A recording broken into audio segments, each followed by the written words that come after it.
Hi, and welcome to actually my home office. I'm going to shoot this portion of the video in my home office because I already have what I'm about to show you is finished. and I didn't shoot any video of it while I was in the shop. So I'm going to do it here. I just thought, you can look here. There's my little buddy. That's my little buddy. His name is Ling, Ling.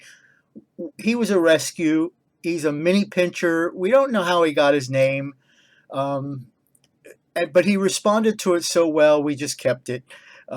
He's a great little guy. He's a great buddy, and we were on one of the trails up in Jacobsburg Park. It's a state park here in Pennsylvania. Anyway, that's not why I produced this video.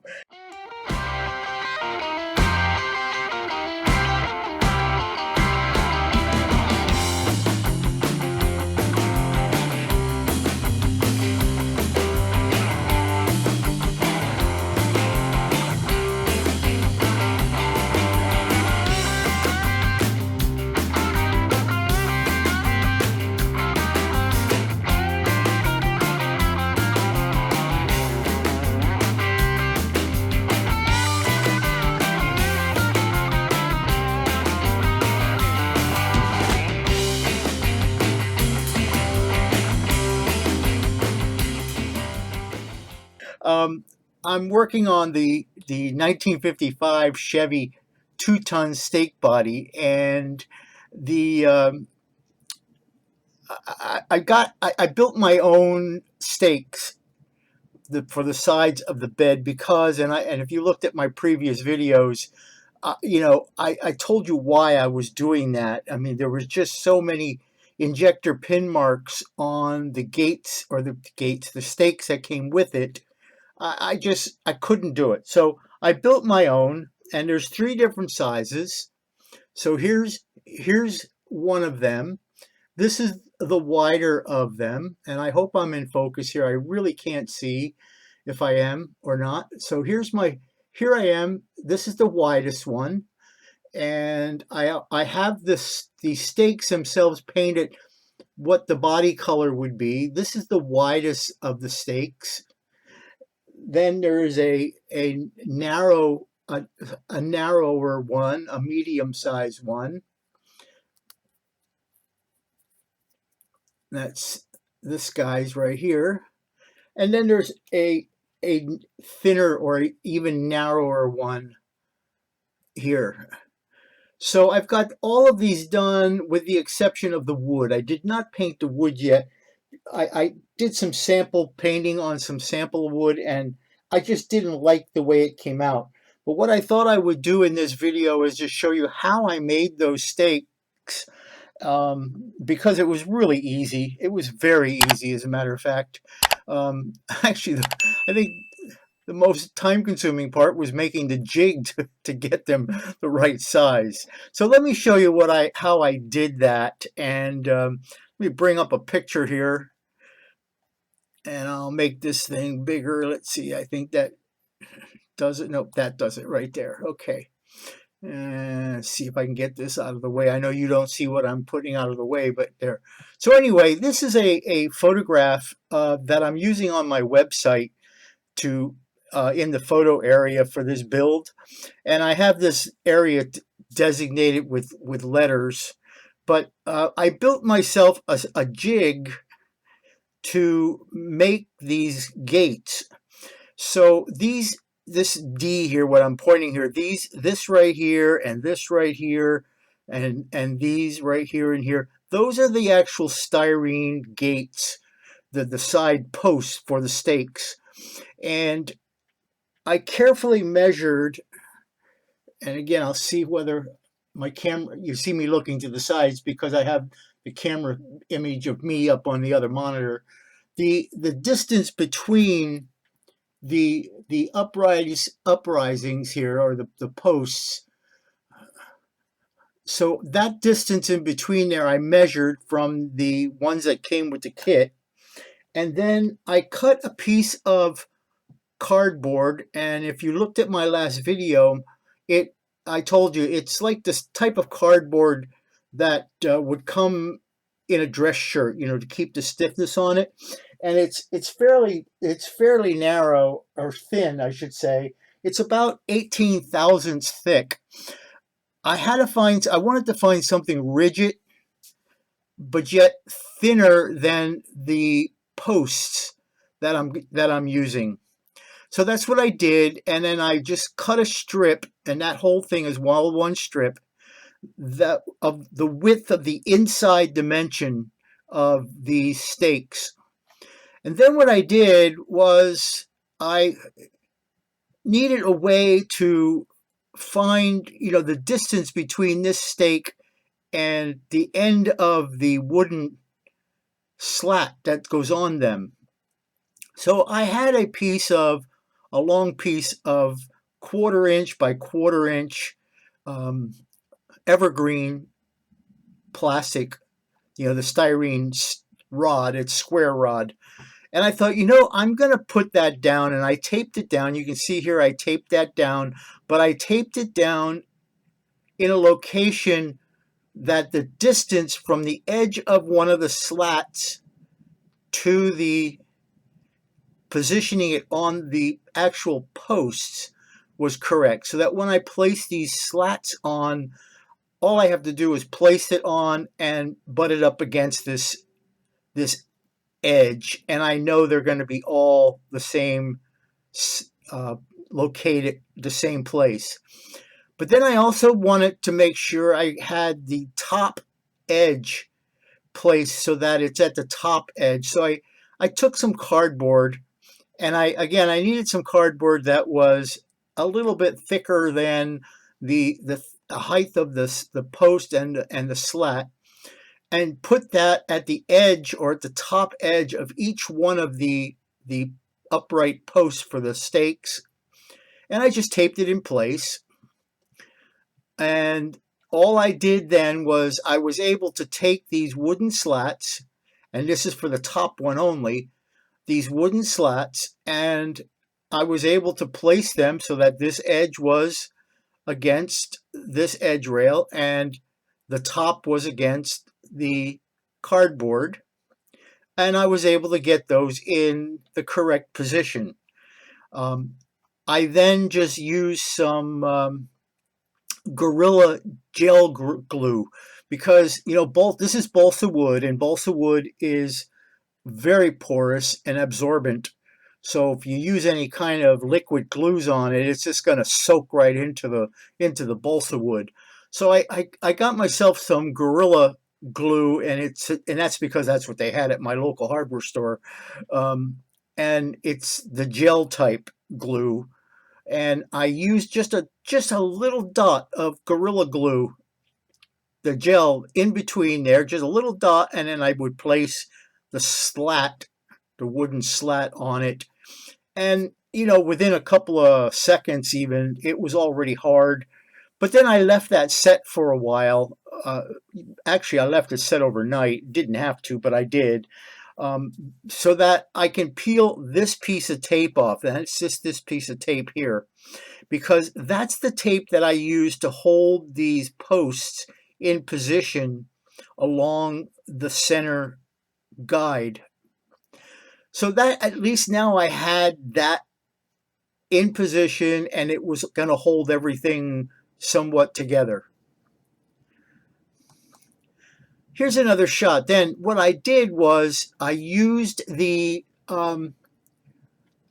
ones that came with the kit, and I marked. You can see some marks here on this tape. I marked the center position of each one of the slats, so that as I'm gluing the other slats in, all I had to do was get the centers lined up about, and this was nothing that I had to be really fussy about. And then just up against one side, up against this rail, a little dot of the Gorilla Glue, laid it in place, boom, done. Notice I intentionally laid this one at a slight angle, and you'll see later in another video or another photograph where I intentionally laid some at different angles, because this is a real farm truck that was really beat up from being used. And I figure, you know what, some of these slats broke like out in the field and they had to fix it, and I'll put some wire around here to make it look like they repaired it with some baling wire. So, you know, again, I wasn't gonna be perfect on it because this truck is gonna be nowhere near perfect. And I'm looking out my window here. I'm sorry, but it looks like there is a heck of a storm coming. It's been enormously humid here again today, here in Pennsylvania. I understand how some of you guys that live in Georgia and Florida and South Carolina and stuff feel, because the humidity here was such. I went out to put my garbage out before, and I almost wanted to put a scuba mask on. It was so humid here. Anyway, I'm off topic. So I did that, and then here's another shot of the wide ones already completed. I had that all completed. And then, so you can see I have them completed here. And I built another fixture or another jig to do the medium width ones, the same concept, and also the smaller of the narrower ones on this one. So same concept, guide edge, and marks for the center, and I just glued them down and done. And then I went back and I painted the upright posts, the body color that the truck would have been when it was new. So I think that's all I had there. Oh, and there's a mock-up of the finished stake bodies before the posts were painted. I just mocked it up on the bed to make sure everything was going to fit well, and they did fit well. I'm going to have to make some little ties, because on a real stake body there are like hinge mechanisms on some of these, and I'm going to do something just to hold them together, like they would normally be held together, on that. Now, since this is only, like I said, dry fitted, I taped the bed area down. This is all taped off in masks, because I'm going to be putting a wooden bed down, and I wanted to be able to glue that wood to bare plastic and not to paint, as I was painting the deck. And then by now also I have the edge painted a steel color, and made it very rough, and so it looks like it's rusty and stuff. But anyway, that's where that is. And again, I think that was it. Yeah. Oh, well, I might as well show this right away. This is all the parts so far, except for the wheels. I don't have the wheels on here because they're on cocktail sticks and painted, and the paint's drying on them. I have one of the doors yellow just to make it look like, hey, they put a new door on. You can see I've got some rust areas on the hoods and the fenders. The inside floorboards are filthy dirty. The seat is dirty and wrinkled. There's a hole in the driver's side, and you'll see later in another shot, maybe not in this video, maybe, I don't know yet, but I used dryer lint and shoved some dryer lint in and up there to make it look like the stuffing of the seats coming out. So, and this gets all dirtied up yet. So anyway, that's where I am. Actually, where I'm at is that this body, and I don't know who designed this whole thing, but this body comes in, let's see, there's a front fender assembly. The dashboard's actually part of it. So that's 1, the roof is 2, the back of the cab is 3, the hood is 4, the 2 door sides is 5 and 6, and then this is the front bumper and side front fenders is 7. So there's 7 pieces to this body. And I had started to try to get this thing together, and it's going to be, it's not easy. At least I don't think it's easy. I think it's a poor design on the part of whoever designed this whole this whole kit. So I don't know why they couldn't make a one-piece body. And I watched a video of a guy who built this kit live online, and he built the body before putting everything on and painting and stuff. And I dry fitted everything that way, but then you can't get it on the chassis, because the chassis, the frame, actually, there's two little rods, or the parts of the frame that come up, and they fit inside the front half of the bumper. And there just wasn't enough room to get that on and slide down the body and stuff. So, I didn't bother so like I said, I have to now put that stuff together, and it's going to be a bear to hold everything in place while gluing. So we'll see how that goes. Again, I think it's a poor design. I would have definitely done it differently. But anyway, that's where it is. Oh, and you can also see I have the steel painted a little bit on the edge of that, on the edge of the bed. So anyway, hey, that's where I'm at right now. I'm going to be going down to the shop because it is now raining out there and getting very windy. So I'm going to go down to the shop. I'm going to try to get that body together, and well, you'll see if I did. So, stick around. I'm going to be gone for a couple of seconds for you, but I'm going to probably be gone for a while for myself, because I want to really see. I want to get that body, see if I can get that body together. All right, so I'll see you in just a short couple of seconds. Thanks for hanging in there.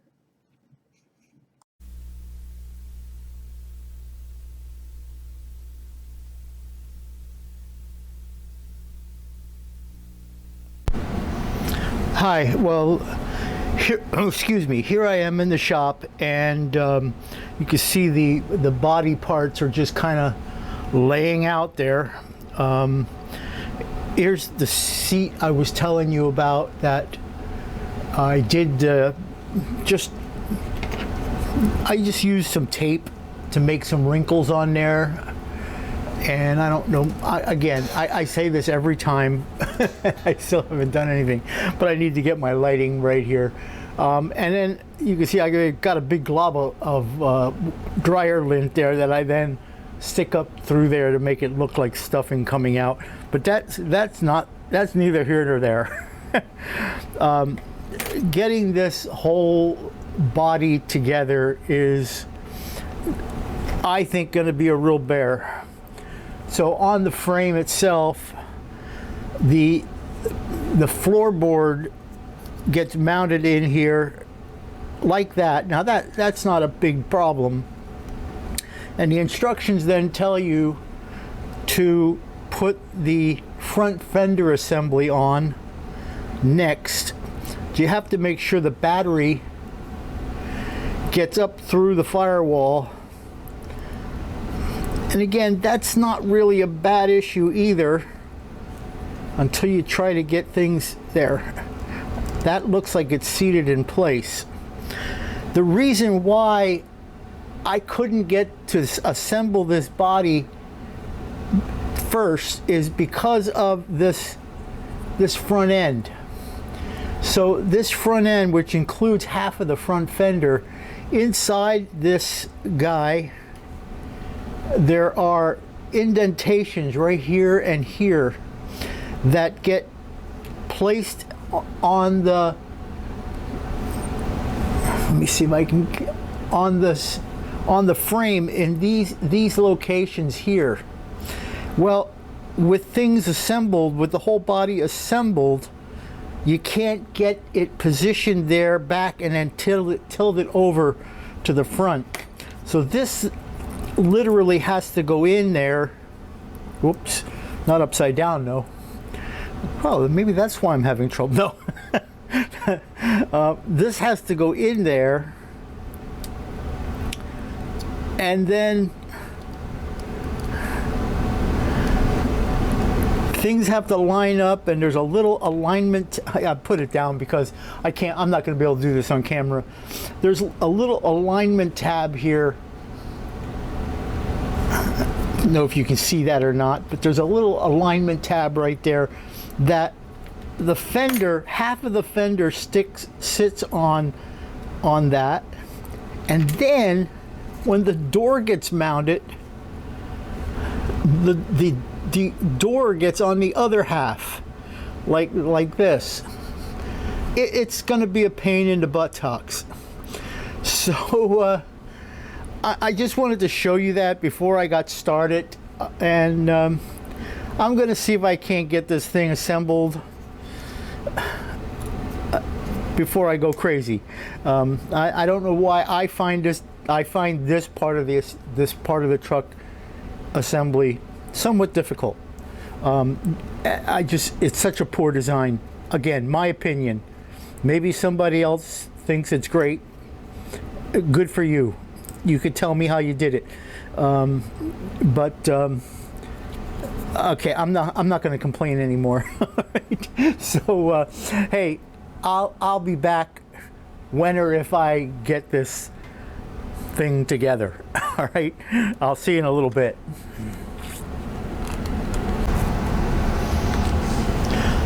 Okay, I'm back, and thanks for hanging with me. It's actually been about 3 days since that last segment, because, well, a lot of stuff just happened. But I got as you can see, I got the body assembled with the exception of the windshield, which it goes in last. But now that the body is assembled, there's a lot of, I got to do some patch up work. There's a large seam here that wasn't there when I dry fit it. So, and that's not a big deal. I'll just throw some putty in there, and actually that'll add to the rustic look that I'm looking for. There's also some gaps in the doorway and body here.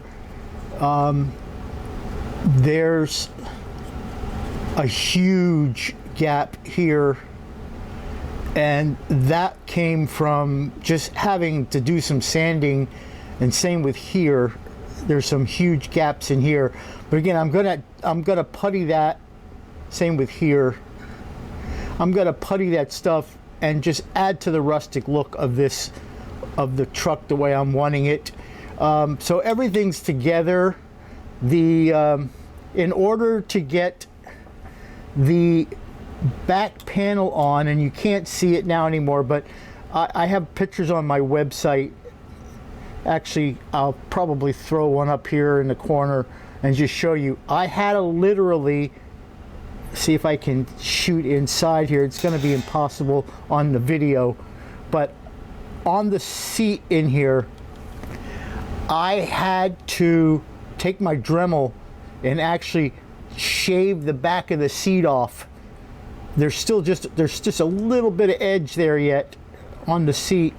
I know, I'm sorry, that's very difficult to see, but in order to get the back on, otherwise the back of the cab was setting out here. It's just, and the seat's in the right position, so it's not like I had it in a bad position. So anyway, this, as I said, my opinion, this was a very, very poor design as far as how the body goes together. Oh, I see, I've got some light shining through here too. So again, I gotta get that fixed. Anyway, that's where I'm at with this guy.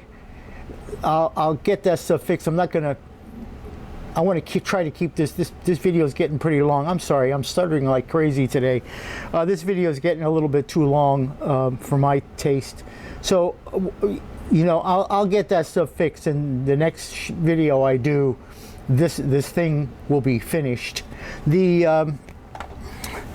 I started doing some of the painting on the wood. Here is the deck that will be placed on here. You can see I took that masking tape off, and I got the edges all done. So this isn't fully finished yet, but it's almost finished. And then that decking will just go in there like that. I also have the stakes all painted up, pretty much ready to go. I'm going to put some baling wire on a couple of the slats yet in order to make it look like it's been repaired. And anyway, so these guys are just about finished as far as that goes. Like this one will get some baling wire on it just to show that it's been up. And then I'm still going to have to trim a little bit of this, because as this gets put into the, and they go in this way, make sure I'm on camera here, they go in those holes, and when it's actually complete, this slat should be setting flush with this. So I'm just going to have to trim those off a little bit, and that's nothing, but that's where I'm at with that.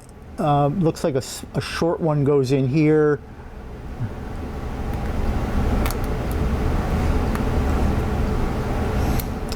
Honest, there we go. A short one goes in there. So you know we're going to be fine with that whole thing. So that'll be that. And I mean, it's not going to take long to do any of that stuff. I also have the tires. Geez, I could have sworn I just saw a big square show up on my screen. I also have the tires and the wheels done. They're ready to get installed. They're just going to need to get dirtied up some. So they just need to be dirtied up some, even though they are already. I mean, I showed some rust and stuff on the wheels, but the rubber itself is a little bit too pristine for a farm truck. So that'll get dirtied up yet. So anyway, and then I've got some stuff that I'll show you in the last video that's going to be in the bed of the truck itself. So anyway, I'm going to end this thing here, because like I said, it was getting a little bit too long to begin with, and I'm going to end it there, and I will be back not too long from now with a completed build on this. And yeah, that's where I'm at. So just I want to thank everybody for hanging in there with me, for hanging out with me, for putting up with me. I want to thank my subscribers. I want to thank my non-subscribers who just happen to watch. And I love comments, so please feel free to comment if you so choose. I try to respond to all comments. So I mean, don't take it personally if I would miss one, but I try to respond to everybody. And if you like what you see here, do me a favor, hit that like button, hit that good old thumbs up button, give me a thumbs up. Again, as I say, and most of us all say, it helps the algorithm, it helps the hobby, because it gets people looking at the videos more. So you know, give it a nice like. That it would be greatly appreciated. All right, so that's it for this video, and I'll be back hopefully in a day or two with the final build on this 55 stake body. So anyway, hey, thanks again. I will see you in the next video. Thumbs up, man. Thumbs up.